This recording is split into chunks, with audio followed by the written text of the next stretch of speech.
Hey guys, my name is Dave. My story is sad, and I hope it never happens to any of you. But here's an example of how a person goes through all 5 stages of grief.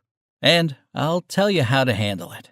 As it usually happens, everything started at the most inappropriate period of my life. I had just turned 16, I had my beloved mother, the best friends in the world, and a beautiful girlfriend. And then I started having headaches. Nothing unusual, right? I thought it was because of the weather or a lack of sleep. So I was just taking painkillers and minding my own business. But after a couple of weeks, I became dizzy, which just added to the pain. I was just lying on the bed, but it felt like I was rocking back and forth, like I was on a ship in a storm or something. Obviously, I had to go to the doctor. At the appointment, he examined me and said that they needed to do an MRI of my brain, a common thing for my symptoms. After the test, we waited for the results in the hallway. I saw that my mother was really worried and tears came to her eyes. I was a little confused, but my mom shared that years ago, my dad had to have surgery and he was fighting a disease. The doctors told my father that he had only 2 years to live and he wanted to leave something behind. A year later, I was born. And after another year, he died. My mother used to say that I looked just like him, but I don't remember him at all. This didn't make things any easier. I wanted to cheer her up, and I told her that I couldn't have cancer and that we'd know for sure soon, but I was wrong. The doctor called us in and had some bad news. He hung up a picture of my brain and pointed to a little glowing point. He said it was a tumor. Then he asked if any of my family member had had cancer because then I could be predisposed to the disease too, and this tumor could be malignant. It's really small now and needs to be removed, and the sooner it's done, the better. But I swear to you, I didn't see anything. So I refused to believe that I had cancer. This dot was so small that it could be confused with anything. At that moment, everything was absolutely clear to me. This doctor was wrong, and we just needed to go to another hospital, and they'll just give me some migraine pills. My mom begged me to start treatment faster, but I was old enough to make my own decisions. After another week, I was downing painkillers and trying to convince my mom that I was better so she wouldn't worry. But at some point, I noticed that my vision was getting worse, and I got scared. It looks like the doctor was right. I did the MRI again, and now it was clearly visible. The tumor was in my brain, and it had become bigger. There was no doubt that I had brain cancer. Thus ended the first stage of acceptance, denial, and things started to get even worse. The hospital became my new home. I didn't want to accept the diagnosis, and I was mad at literally everything. Doctors in white coats, endless tests, hospital food, and my room, where it felt like I was in prison. But most of all, I was angry at the pity people had for me. My friends and my girlfriend used to come to visit me with their sad faces and try to say that everything was going to be fine. My mom kept holding my hand and crying. I was so sick and tired of it. Why me? Why is this happening to me? Predisposed to cancer. Those words were in my head. Is that what I inherited from my father? Brain cancer? I'm in the hospital now because my parents decided to have a child who would be predisposed to cancer? I blamed my mom. I yelled at her and I kicked her out of my room. I had never been so angry in my life. I thought it would be easier if I could just be alone. But they didn't want to leave me. When I was under the drip, a whole delegation of my friends came to me. And of course, they started to say how important it was to be with your loved ones and that my mom should be with me and blah, blah, blah. Every word of it made me angry. How can they not understand? I'm dying, and they're trying to tell me what I should do? I yelled at them and ordered them to leave, but they refused. They said that I needed the support of my family, even though I didn't understand it right now.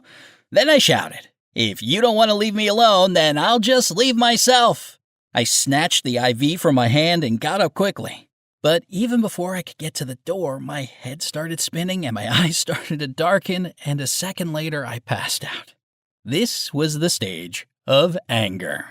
It's very dangerous because I could hurt myself and others in a rage. I woke up, and the first thing I saw was the scared faces of my friends. I was terrified, and I started to cry. There was only one thought in my head: I don't want to die. For the first time, I felt so scared, and I repeated those words like a mantra. I don't want to die. I don't want to die. After a couple of days, I was ready for surgery. I don't want to frighten you, so I'll leave out all the details. But it is important to know that the operation didn't solve the problem completely. Because before, when I went to the doctors and refused to believe them, the cancer had more time to progress. And the surgery just basically bought me a little more time. As the doctor said, I'll live for another 2 or 3 years. Yeah, now I had my expiration date. But I wasn't going to put up with this. After I got out of the hospital, I spent my days on the internet reading about people who had cases like mine. And I learned that some people live much longer than 3 years. Some of them have even fully recovered. In my search, I came across an article about a man who had beat cancer. And this man has published many books about his own fight with the disease and how religion had helped him. I read them all. Incredibly, he was able to overcome the disease with the help of spiritual practices, and now he travels the world and teaches them to other people. I thought, this is my chance. Soon he was supposed to have a seminar in a town nearby, but when I told my mom about it, she didn't share my enthusiasm. Quite the opposite, actually. She got scared and started to worry. She was afraid I was going to get into some kind of a cult, but I convinced her that it was all okay and that I really needed it. She agreed to let me go on one condition. She would come with me to make sure everything was fine. We spent a lot of money, and I was really looking forward to the seminar. We arrived at the venue. It turned out to be some kind of a gym or something where they set up a stage and some chairs. The audience was full of very strange people. Soon the mentor came on the stage. For almost an hour, he talked about the spiritual world of man and how material things interfere with spiritual development. But then he said that now he was going to show the audience how everything works. A boy in a wheelchair appeared on the stage, and the mentor said he was going to make the boy walk with the power of will. There was silence for a moment. The mentor looked at the boy for a few seconds, and suddenly the boy got up and started walking. The crowd exploded with applause. They were just crazy about what they saw. They even started to get up from their own seats and try to get on stage. It was complete chaos. At that moment, my mother took my hand and quickly led me to the exit. I asked her why we were leaving, and Mom said, "Can't you see? This man is a fraud. I knew it." "But then why did you let me go?" I asked. Then my mother explained everything to me. She said she wanted me to see it for myself. I have hope for my recovery, and this hope can be manipulated and used by other people. And she was right. I was ready to do anything to give myself at least one extra day of life. And that's why the bargaining stage is dangerous. You have this blind hope for happiness, and people can cause themselves and others even more harm, or even lose what they already have. So, I just had to be reasonable and accept my fate. After realizing that I couldn't change anything, and that these 3 years are all I have left, the heavy burden of the depression stage fell on me like a ton of bricks. I had to keep living, but why? For what reason? I won't be able to see student life, I won't be able to travel, I won't be able to have a family. During the day, my girlfriend would try to cheer me up, and I'd feel better. But at night, I had insomnia, and I was immersed in my own dark thoughts. I read books about death and watched sad movies. One night, though, I noticed something. In books and movies, the heroes often go to see the sunrise on the ocean, like in The Bucket List or Knocking on Heaven's Door. And I came up with this crazy idea to just get up and go drive to the ocean with my girlfriend. The journey would probably take a maximum of 2 hours. We would be able to see the sunrise, and then we could be back home by the next morning. I haven't done anything romantic for a long time, so I wanted to surprise Lily. I took my mom's car and drove up to Lily's house. She was awake. I crept up to her window and knocked. At first, she got scared, but when she saw it was me, she was delighted. I told her I had a surprise for her, and a few minutes later, we were driving towards the coast. Despite the fact that this was a crazy and strange idea, Lily was happy. She said that for the first time in months, I sounded enthusiastic. We drove toward the coast and talked about different things. Soon, Lily fell asleep, and I kept driving. I kept looking at the endless white line of the middle of the road. It was like it was hypnotizing me, and soon my eyes started to close too. I don't remember when I passed out, but suddenly I heard a car horn and Lily's scream. I opened my eyes and I saw 2 big headlights that were approaching really fast. We were going to crash into an oncoming car. I barely had time to pull the steering wheel to the side and hit the brakes. We're lucky we didn't crash. Lily was terrified. We both could have died just now.